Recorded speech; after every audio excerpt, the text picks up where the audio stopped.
సుబ్రహ్మణ్య స్వామి వృశ్చిక రాశిలో మేషలగ్నంలో మార్గశిర షష్ఠి నాడు జన్మించినట్లుగా పురాణాలు చెప్తున్నాయి. సుబ్రహ్మణ్యుడు అగ్ని ఉపాసనకు అధిదేవత. కుమారస్వామిని కుజదోషాల నివారణ కోసం పూజిస్తారు.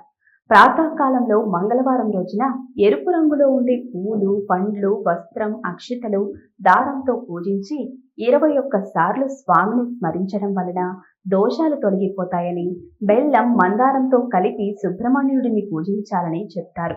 సుబ్రహ్మణ్యుడిని అష్టోత్తరంతో పాటు సుబ్రహ్మణ్యుడి నామాలను పఠించాలి. వళ్ళీక ప్రసాదాన్ని విభూతిగా ధరించాలి. కుమారస్వామిని 6 సంఖ్యతో పూజిస్తారు. అంటే 6 వత్తులతో దీపాన్ని వెలిగించాలి. రాహు దోషాల నుంచి బయటపడేందుకు 9 మంగళవారాలు సుబ్రహ్మణ్యుడిని పూజించడం మంచిదని పండితులు చెప్తున్నారు. ఆడికృతిక రోజున కుమారస్వామిని పూజించి ఉపవాసం ఉండి కుమారస్వామి శ్లోకాలు పఠించడం శుభప్రదమని పండితులు చెప్తున్నారు.